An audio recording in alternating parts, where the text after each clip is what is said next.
kaşıntı falan var mı gözünde? Yok. Var. Hangisi? Yok. En çok karşımıza çıkan göz hastalıkları kırma kusurları ve alerji kabilinden şikayetler. Tabii yani alerjide mevsimsel etkiler çok önemli.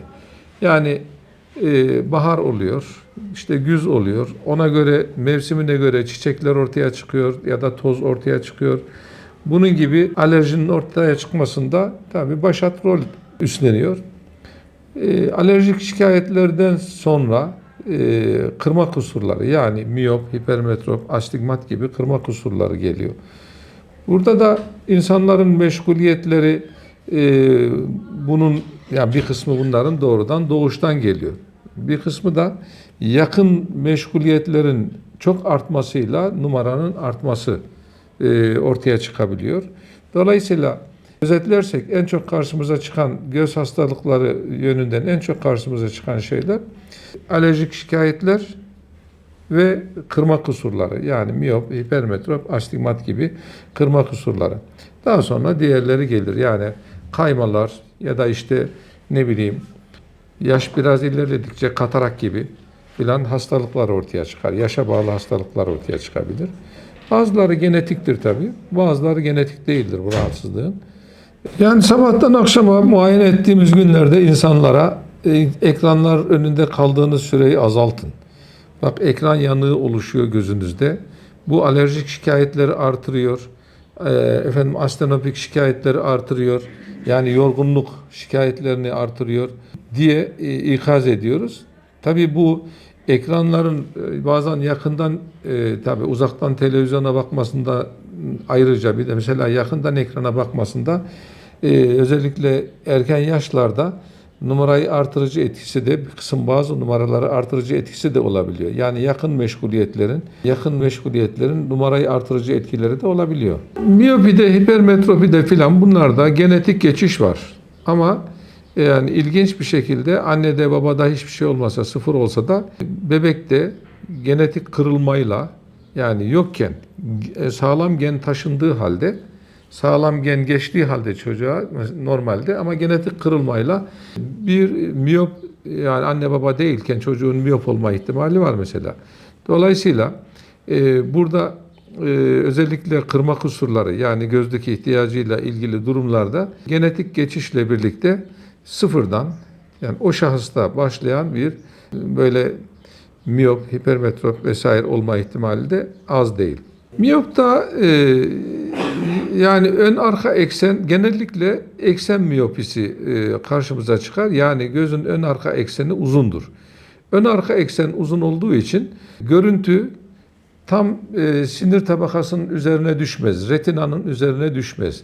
Biraz görüntü öne düşer. Yani gözümüzü önden arkaya doğru bir şöyle düşünürsek önde gözün kubbesi, kornea dediğimiz kubbe var. Arkasında bir sıvı boşluk var. Arkasında insanların gözlerinin rengini veren iris dediğimiz kısım var. Onun ortasında küçük delik var. Göz bebeği dediğimiz kısım. O ışığa göre genişler. Yani ışık azsa genişler, ışık fazlaysa daralır. Onun arkasında da bir mercek var. Bu mercek yani 21-22 numara dolayında bir gözlük gibi sanki kırma gücüne sahiptir. Ön arka eksen uzun olduğunda bu merceğin kırma gücünü de düşündüğümüz zaman görüntü arkaya düşmez, tam sinir tabakasının üzerine düşmez, önde bir yere düşer. O zaman biz eksi camlarla bunu şeyin üzerine retinanın yani sinir tabakasının üzerine düşürmeye çalışırız. Miyoptaki şey budur. Problem budur. Miyoplar yakını iyi görürler. Ama tabii böyle bir odak uzaklığı vardır. O merceğin yani gözümüzün içindeki merceğin bir odak uzaklığı vardır. Yakın odak uzaklığı işte 33-35 santim diyelim ki o seviyede. Ama miyopluk arttıkça o mesafe kısalır sadece. Çok ileri miyoplarda ancak şuradan filan net görür. Ama yakını görür. Nihayette yakını görür. Miyopluk arttıkça uzak görme bozulur. Hipermetroplarda ön arka eksen genel olarak kısadır. Yani Ayrıca başka miyop ve hipermetrop biçimleri var ama en çok karşımıza çıkan şey eksen miyopisi, eksen hipermetropisidir. Yani gözün ön arka ekseninin uzunluğu ya da kısalığıdır. Dolayısıyla hipermetroplarda da görüntü gözün sinir tabakasının sanki arkasına, sanki gözünün arkasındaki bir yere düşmeye kalkar. Dolayısıyla düşemez tabii oraya ve bozuk olur. Orada da artı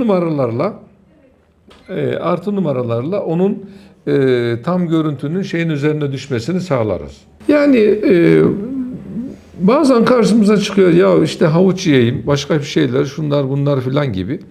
Bu tür şeyler Türkiye toplumunda yani sebzesi, meyvesi, şusu busu ulaşılabilir bir şey. Yani bizim ülkemizde ulaşılabilir bir şey.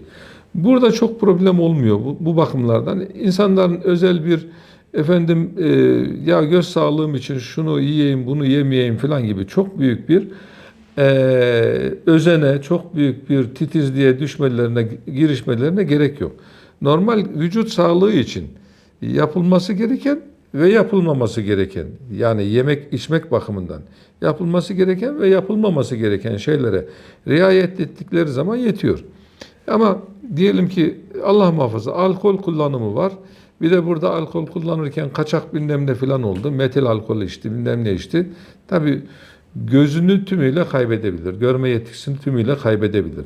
Bu tür zaten yani helal olmayan, zaten efendim uygun olmayan tıbben şeyleri bir kenara çıkarırsak, onları hariç tutarsak ortalama yeme içmeye göz bakımından yeterli bir şeydir. Tabii Afrika toplumunda, bazı toplumlarda böyle çok protein eksikliği var. Yani şey görmüyor, işte ne bileyim et görmüyor, başka bir şey protein bakımından çok yüksek bir mahrumiyet durumu var. Oralarda aynı zamanda güneş de çok fazla. Çocuk yaşta bile katarak görüyoruz mesela orada. Çok erken yaşlarda katarak görüyoruz. Normalde bizim ülkemizde katarak işte bazılarında erken başlasa da 50 yaşından sonradır genellikle. 50 yaşından sonradır. Ama orada ben görmüşüm mesela Afrika'da ameliyatlara girmişim. 10 yaşında bir sürü çocuk genetik nedenlerle çok erken başlayan kataraklar var. Ama oradaki genetik nedenlerle değil. Onlar oradaki çevresel şartlar ve beslenme problemi nedeniyle. Yani toparlarsak bizim ülkemizde ortalama beslenmesi olan bir insanın göz sağlığı bakımından ilave bir şey yapmasına gerek yok. Çağımızın en büyük problemi ekran problemi. Ekran önünde çok kalıyorlar. İnsanların sabahtan akşama geliyor. Birçoğuna ben diyorum ki ekran önündeki süreni azalt. Onun dışında yemeyle içmeyle çok ciddi bir şeyimiz yok yani. Ama genel olarak vücuda, sıhhate aykırı olan şeylerin özellikle göz için de zararlı olduğunu alkol örneğinden söyledik. Öyle bak. Görüntü yani görmen mi kötü?